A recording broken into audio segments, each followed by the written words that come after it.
Hey Danish tubers, welcome to this weekly Q&A session on Danish Tube, which you can join as part of your Essential DanishTube membership. I don't have anyone live on the call with me today, so I thought I would take this opportunity to answer some, or maybe just one question that I've been posed on YouTube, which I get fairly often. And one of them has been surrounding adjectives. And I've covered this before on the channel, so just check out, I'll try to put a card here if I can find the videos on adjectives. I've covered like all the different forms of adjectives, but the one that often seems to be a little confusing is the E form of the adjective. And that's because basically there are three ways to use the E form of any adjective. So I think what I'm going to do is I'm going to create a whiteboard here. And let's take a look at them. So give me a second just to get this set up. Cool, here's my beautiful whiteboard. Let's see, can I find a text box? Yes, I can. Okay, so the E form of the adjective. Well, when I can write, there we go. Let's see if I can make that a little bigger. Sådan. Fit. So basically, three ways to use it. The obvious one is plural. The second one is what I refer to as ownership. That is when you're using a possessive pronoun of some kind. Let me just widen this box. I'm going to also add some numbers here. Number 1, nummer 2. Jeg blander sprogene nu. Og så nummer 3, det er med bestemt formen. Ja, definite form. Using either det, den, or de. And that is the basics of it. So I'll make this now a little bit smaller. We can dissect them a little bit. And let's just take a simple noun, right?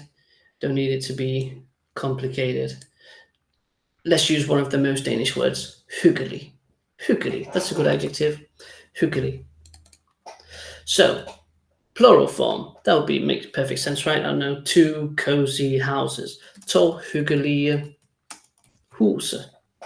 The word hyggelig here has an E on the end. Easy.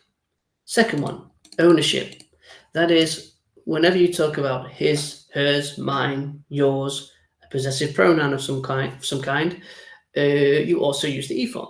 For example, mit hyggelige hus. Liams hyggelige hus. Deres, their hyggelige hus. Whoever it might be. And the last one is this de, den, or de. And basically this is like, in English we usually say that. So look at that cozy house. Or, you remember that cozy house on the corner. Here you would say de hyggelige hus. See, the hyggelige hus. There isn't a house over there, it's just a tree. That's basically it, right? So I noticed that, well, the question was posed online because, now I don't remember exactly what it was, but you would, of course, think that hus is it, hus. So you should use the T form of the adjective, which would be it, hyggeligt hus. You can hear that is indefinite, a cozy house, it hyggeligt hus, which is completely correct. But if you write de in front of the adjective in this way, you have to use the E form.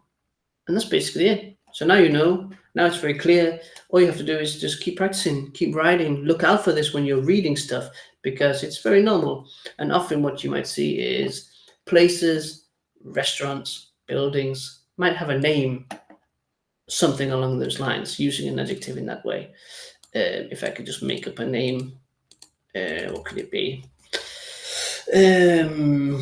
Let's say, what do I want? The Green Restaurant. Den grønne restaurant. Sådan. Den grønne restaurant.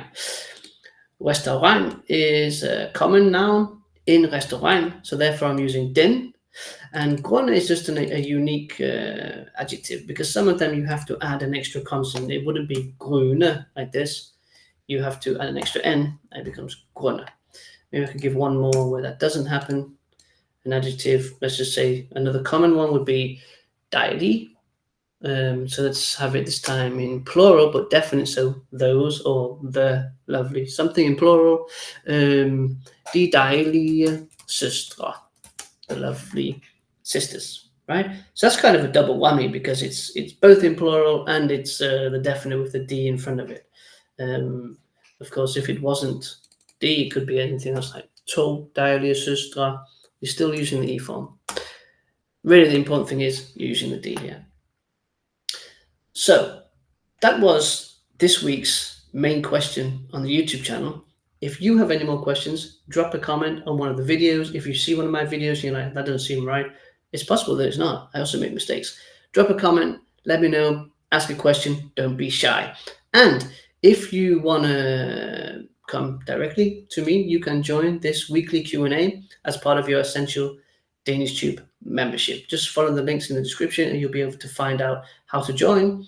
Not only do you have access to the Q&A, you have a weekly group class, which is every Thursday at 7 p.m. Danish time. And then you also have access to all the video courses and the exercises and quizzes that are on the website, as well as ebooks, the podcast and the podcast show notes, and all the future courses. There's an entire bunch of stuff that's very beautiful and really effective if you want to get good at Danish. Check it out if that sounds like something for you. Ellers så tak for i dag, og vi ses i den næste video. Hej hej.